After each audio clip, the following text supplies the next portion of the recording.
One Woman. I'm your host, Sharla Brown, and we are live here in Toronto at the We Global Learning Centre. We just finished our Fearless Toronto event, and it was a spectacular day. Spectacular. And I'm here with Odette Peak. She was one of the speakers at today's event. So tell me a little bit, Odette. We always create a platform for women to be able to share their stories. So can you tell us a little bit about yours?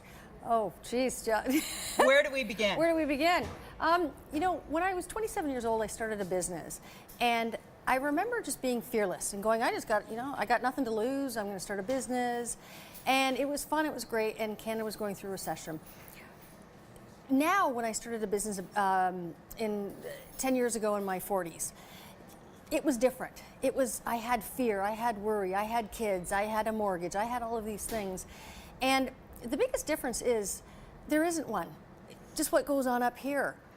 And I made this story up that I had all this stuff to lose, when really I had everything to gain, and to be a role model for my two daughters, who are now 18 and 20. Wow. And that's what it's about. Yeah. It's being that role model. And that's, a lot of times we can get stuck in our own heads, you know, like we worry about things that maybe will never even happen, or we make things up in our head that might not even come true. So what were the things that really made you finally break beyond those barriers to take that leap of faith?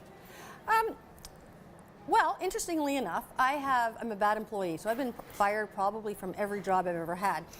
So I sold my business, and then I went on this 5-year journey of trying to find myself. I was a single parent, kids were young.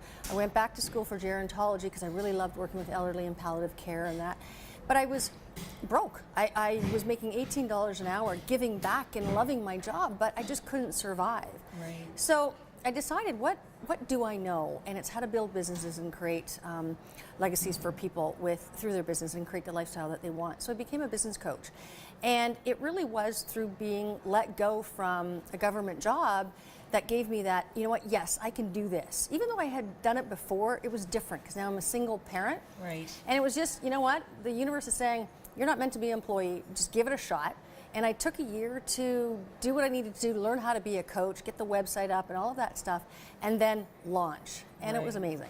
Wow, wow. And you had a really powerful moment, a very critical, scary thing that happened to you that really was a life-changing, defining moment for you. So tell me a little bit about that.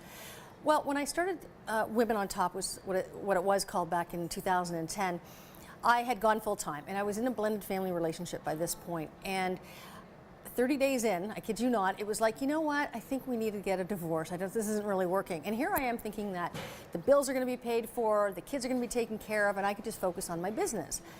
But all of a sudden, my future's wiped out. And then 30 days later, both of my parents fell, they both broke a hip, and they both passed away within 2 months of each other. And with all that stress, I literally woke up one morning, and I don't know how else to say it, I woke up unable to move, and I had this acute paralysis in my arms, and I couldn't move for about 18 months. And here I am, just moved, so I had to move, and I had a new business, and I had a grade 7 and a grade 9-year-old to take care of. I couldn't physically move, and I'm like, I can't go get a job because who's going to hire me? And it was a do or die moment. And I put my nose to the grindstone. Kids really helped out, and I just did it. And it was painful, and about 4 years later is when I finally took a breath, and I went, you know what, now I need to take a little bit more care of the inside of me, and decided that it wasn't just all about business, it was about who do I want to become, and that's when things sort of changed. So sometimes you just got to do what you got to do to put food on the table. Yeah, absolutely. Yeah. And that's the phrase that you said in there, is just do it. Like there's some times where you have to leap and just believe that the net's going to appear. Oh, and totally, you know, that can be really scary, and that's what we talk about at all these conferences, is like getting over that fear. And if you were to say that there was like one or two things that really motivated you to move beyond that fear, to be able to just, yes, this is what I'm going to do, what would those things be that you feel?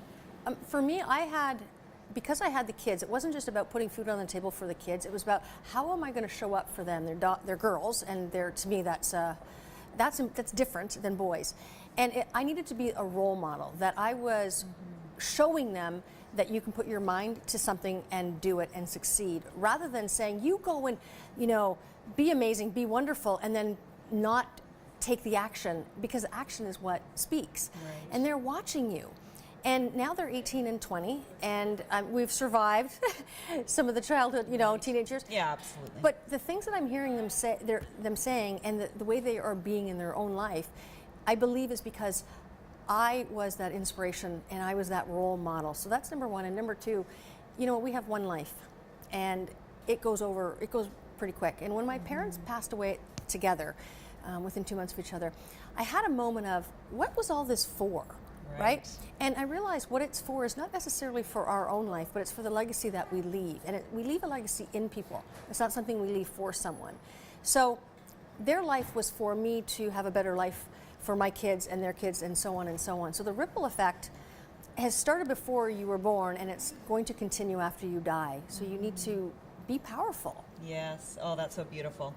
And so true. So today your topic was Speak from the Soul, Being Fearless, Sharing Your Story. And really you work with women now as a coach, as a mentor, to help women to be able to share their story and step into their greatness and all that stuff. Why was that so important for you to go in that direction, and what has that work been like for you?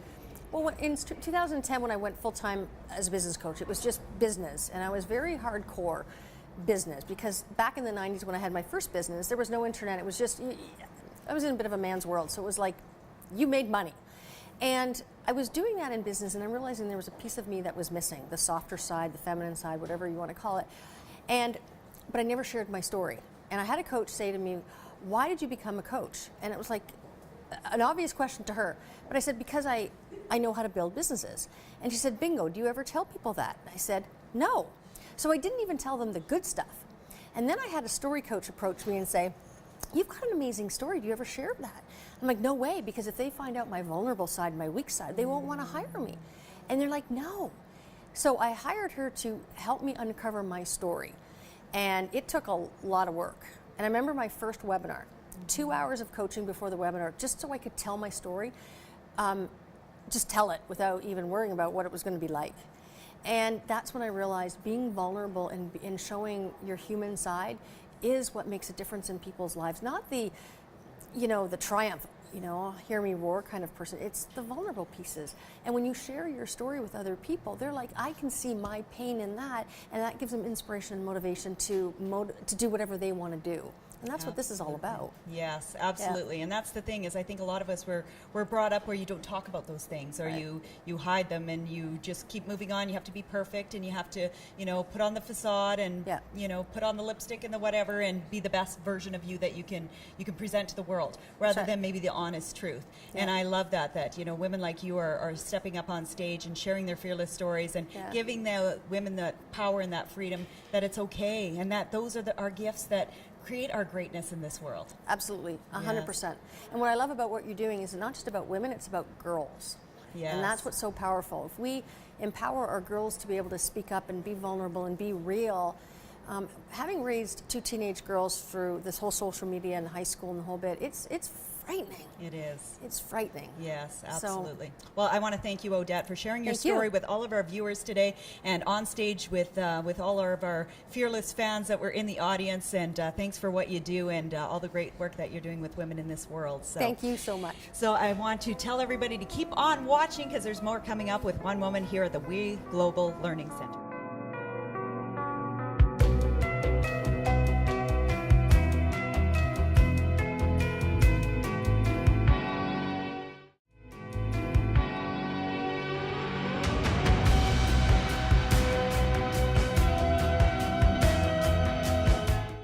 Welcome back to One Woman. I'm your host, Sharla Brown, and on today's show we've been talking with some of the great women who spoke on stage today at our Fearless Toronto event. We've been taping at the We Global Learning Center, and I have another incredible guest with me. I have Waukesha Jackson, and Waukesha is co-founder and managing partner of Jackson and Lowe Law Group. She's from Atlanta, Georgia, where she's living there now, but she's originally from Louisiana. Yes. So welcome. Thank you. How are you enjoying Canada and Toronto and all that good stuff? It's been amazing. It's been beautiful. It's been cold. But other than that, I've had a really nice time. I can imagine from Atlanta to Toronto, it's going to be a little chillier. So today on stage, you talked about living beyond limits.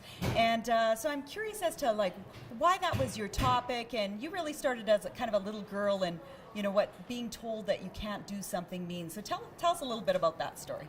Well, growing up in Louisiana, my mom raised 4 of us on her own. And she always impressed upon me the need to go to college. And it started when I was in high school. I wanted to go to become an electrical engineer, and my high school guidance counselor told me that because we grew up poor. I told you I was from a small town, because I was an African American, because I was a woman, going into that field was not something he suggested I should do. And I disagree with that, and my mom disagreed with that. And so I went ahead and did research on my own and was able to achieve that goal of becoming an engineer. I became the first person in my family to graduate from college. And wow, so that's so wonderful. And so when I talk about Beyond Limits, I feel that there are labels that are placed on women. I feel that there are labels that are placed on African Americans. I feel that there are labels that are placed on poor people. And as I mentioned today, being that I'm legally blind, I also feel that there are labels that are placed on people with disabilities. So when I talk about Beyond Limits, it's about overcoming all of that. And just because people have stereotypical beliefs about what a woman should do or what an African American should do or what a person with disabilities can do or not do, there's all these negative stigma around that. And so my talk today was about inspiring people to look beyond that, because that's how I've lived my life. Wow, and that's so incredible. And I think that's so true that, there's so many of us that we've been labeled with something at somewhere in our life. You're not good enough, you're not smart enough, you're not pretty enough, whatever that label is. And, what's your advice and suggestion for people who are struggling with that? Because we get really stuck in that, and it really holds us back from living the best life that we possibly can. So what are some of the things that were really driven in you, even from a young girl that said, no, this label does not suit me. This is not the label that I carry. My advice would be to create your own label. Grapes become wine. So just because you start out as something doesn't mean that you have to end up that way. Right. So that would be my advice, is to create your own label and check some other boxes. So there may be some labels that are you. You may be a woman, but that doesn't mean you can't be successful. That doesn't mean you can't own your own business. That doesn't mean you can't be in science, technology, engineering, and math. That doesn't mean that you can't achieve anything that you want to achieve in life. So check the boxes that say, yes, I'm a woman. Check the boxes that say, yes, I'm African American or Caucasian or whatever the boxes are. But then check other boxes that say, but I'm also a business owner, but I'm also an engineer, but I'm also a teacher. So just keep checking those boxes and define your own labels. I love that. That is powerful, powerful stuff. And I think life can often throw us curveballs. You already have, things that maybe feel like they're stacked against you, whether you're growing up, you said you came from, an economically challenged background, African American, things like that are already, and then you get the information later in life in terms of, that you are becoming blind. And can you tell a little bit about that day and when you learned about that and how you deal with one more challenge in your life, not to let that define you and that you can move beyond that? I think the biggest thing was when I found the news, when I found out, it took me 3 years to really start to get help. I stayed stuck in fear. Like I said today, I was fearful of becoming blind. I was fearful of the label of being disabled. I was fearful of being judged. And I started to think about it, and I realized that I needed help. And so when you're faced with those challenges, it's okay to ask for help, whatever that help is. For me, it was getting training. For me, it was understanding what my limitations are and how to work around those. So when you're faced with different challenges, don't be afraid to reach out and don't be afraid to share your story. I pretended for 3 years after getting that news that I could see. And let me tell you, the only difference between a women's restroom and a men's restroom is a triangle. And sometimes it's hard to figure out if you're going in the right place. So when I was bumping into people or things, and I would pretend that I was drunk, I would pretend that I was clumsy, because I felt like I would rather people think that I was intoxicated or clumsy than to know that I was blind. And I had to ask myself why I was fighting so hard not to be myself.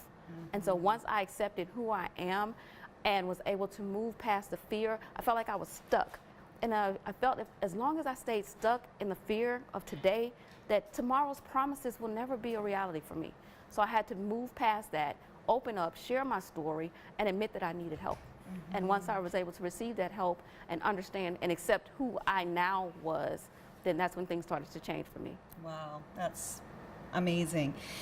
So you are a very successful lawyer in Atlanta, you know, living a very busy and successful life, and you came all the way to Toronto to get on stage and be able to share this, you know, your fearless story and to share your story. And why was that so important for you to be able to, you know, have this platform to be able to do that? And what was kind of your goals to leave with the audience today? I believe that it's, you know, it's really hard to be things that you hardly see. And there are hardly forums for women and an opportunity to share that story. And I feel like the things that have happened to me in my life are not just for me, and it would be selfish of me to keep that to myself. So I wanted to open up, and this gave me that opportunity and the platform to open up and to share who I am with other people, and hopefully they can take bits and pieces of the things that happened to me in my life and understand that they are not alone. Their story may not be a one-for-one match with mine, but just understand that we all face some sort of adversity, but we can all get through it. Absolutely. And so if there's anybody who's out there watching today that's struggling with something, whether they're living with a disability or they're living with a limiting belief that's keeping them stuck, what is one piece of advice that you would give them to help them take one step forward? To take that one step forward, I would say know your worth and know your value, and understand that whatever's going on around you, whatever your circumstances are, they don't define who you are. Wonderful. That is amazing advice. Well, I want to thank you, Waukesha, for making again. this long journey to Toronto and to be able to share your fearless story on stage. I was absolutely inspired today, and I know you inspired every woman that was in there, and as well as all of our audience that's watching today. So thank you so much. Thank you for having me. So be sure to keep watching. There's more coming up on One Woman.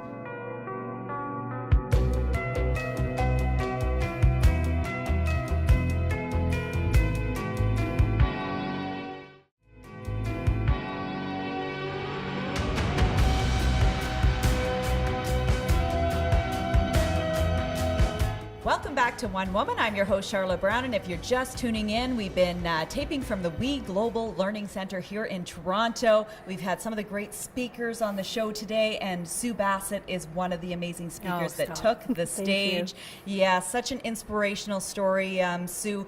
So tell me a little bit about your story. You were going along hunky, dory in your life and all this kind of stuff, and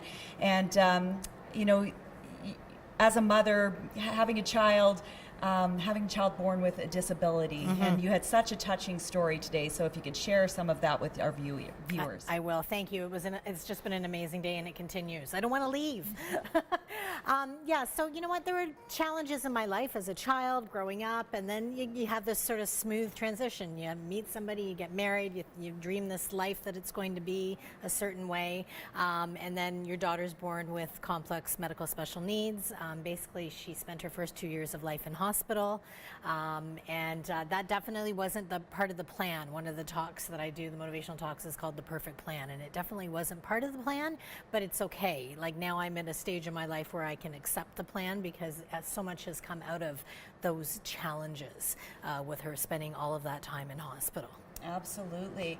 And you don't expect those things. I think, as somebody who's going into motherhood, you're pregnant, you're having a child, and that's what you always hope for is, you just hope to have a healthy child. And then when you have that moment where you find out that, the child's not, and there's all these things, and you go through this up and down roller coaster of, I'm sure there's many times where it was, life or death experiences and stuff like that. So how, as a mother, do you handle all that? Not just for a short period of time, but for 2 years. Yeah, 2 years, and then 2 summers ago we were in hospital for 3 months. Wow. And in some ways that was worse than the 2 years, because after the 2 years you come home and you start to live your life. You get to work, you get to do things, you come back to some kind of whatever normalcy is, and then you land up in the hospital. So for me that was even worse somehow and more challenging. You get through it not on your own. You get through it with the support of community, family, friends, and women, as I talked about today. All the women that have reached out, not just friends, but strangers that reach out to me during all those years, offering me free Reiki and free haircuts, and that's that's how you get through it, right? So honestly, we would not be as strong as we are today as a family without all of that support. Absolutely. And I thought that was so beautiful as you talked about all those random acts of kindness that women just appeared out of nowhere. Oh my gosh. That Poof. helped. And that each of us has that capability of doing that, is that when you see somebody struggling, because lots of times you see a situation and you're like, gosh, how could I even help with that? But just even in terms of meals and things like that, you had Yes. so many people. Yes, and I talked about that today when I talked about one of my talks is about the purse, right, and the power of the purse. And again, sometimes I think we think it has to be this really big thing, but even if it's just a compliment or a hug, not that that's not big, right? Like I think sometimes we think it has to be tangible and we have to really give something like that we can touch, but there's so many other ways that we can give to each other, right? And that was evident today just by being here and seeing all the women, like the support and the hugs, and it really, what I talk about, I saw today. Right. And what a lot of families face as well, which you talked about, is just that financial change in your life that, work, you're taking care of an ill child, you're not being able to just regularly work, all the extra expenses and things that happen. And you've actually started a foundation to be able to help families, which I find is amazing. So if you want to talk a little bit about kind of your Sure. experience with that and what drove you to really want to start this foundation. We never had any concept that that was going to be part of the journey, but all along my husband and I kept saying something's got to come out of this journey. And all those days I spent for hours in the hospital room, rocking in a rocking chair, waiting for my daughter to get better, it all started to kind of come together. And then I got asked to start doing some talks in the community, and then we realized the need. We realized the need for families that have children with special needs. So we started an organization called Opening Hearts, and it actually didn't even start as an organization, and never having any experience doing this. And one day I said to my husband, what are we doing? What have we done? And here we are 7 years later, and we're a registered Canadian charity, and we support families out there in the community with something called Heart Totes that actually help with the financial impact that goes out to families. We just delivered our first out across Canada, so it's over $300 in gift cards and financial support to families. So you can nominate families in the community, and we give them out to the hospital as well. And we do something else called Sib Shops, which supports the siblings like my son who's growing up with a sister with special needs. Because the children with needs obviously have challenging times, but sometimes the siblings get forgotten. And so the Sib Shops, this is run all around the world, and we have trained facilitators, and we're the first to bring it to Hamilton. And we're in, I believe, our third year, and it's just been run with success. And now we've started a Sib Teens program. So you know what, and I get goosebumps because out of all of this journey of challenges, this is what's come out of it, and it's amazing. Who would have thought? Yeah, no kidding. Right? And that was my next question is, did you think it would grow into what it's become today? Because you just start with a good intention in Yes. terms of, I've went through this, Yes. there's got to be a silver lining to this dark cloud. How can I make it a little bit easier for the next set of parents that have to face this? Yeah. So was it something that is this beyond what you ever expected to happen? It is, for sure. My whole life since my daughter is beyond all of it, really, right? The fact that I'm on stages and I'm talking and I'm speaking and people are listening and clapping, and yeah, to me it is. And I'm okay with that because I never want to get above any of that. I always want to be grounded with that and appreciate it and have that gratitude. So yeah, it's further than anything I've ever thought about. But my life it's complete and it's good. And that's wonderful. because of these challenges that I've had. Yeah, absolutely. If there's anybody who's watching that wants to get involved, if they're going through something or they know somebody woo's going through something at this time, what's the best way to reach out? Do you have a website and all that kind of stuff? Yep. So our website for the organization is www.openinghearts.ca. So think of open heart surgery. And I'm on social media for my speaking platform, which is Positively Sue. So I speak a lot about coming out of challenges and remaining positive and looking at the perspective of, why those challenges have occurred and what can you take away from them. So you can also reach out to me, and that's www.positivelysue.com. Wonderful. That's awesome. So before we wrap up, Yes. Today was such a powerful day. I'm curious as to kind of what was your most kind of inspiring moment that you feel like you're leaving with a nugget with today? You know what? As much as I feel like I'm motivated and I'm confident and all those things, I also say I'm like anybody else. We have our days where you're like, can I do this? Should I do this? We have them, right? We're not removed from that. Sometimes we got to work on it, right? So I think for me today, there were some aha moments in the room, and one of those I've been pushing off is writing a book. And I've got an idea today, and that aha moment said to me, when you leave here today, you are going to do this, and you need to do it, because I've been pushing it off. Awesome. And I honestly want to say that you inspired me to do that, because I do talks, and they're normally 45 minutes to an hour, but this talk today was out of my comfort zone. It was 15, 20 minutes, and it was a new talk for me. Nice. And that has inspired the book. Awesome. So thank you. Well, I look forward to reading the book. Yes, thank you. Well, I thank you for being on the show today, sharing all your information and fearless story with our viewers, and of course on stage with everybody who is here today. It was amazing. You did a phenomenal job. Thank you. And I just want to thank you for being a part of making today so successful. And I want to thank everybody for tuning in today. Be sure to watch next week with more on One Woman.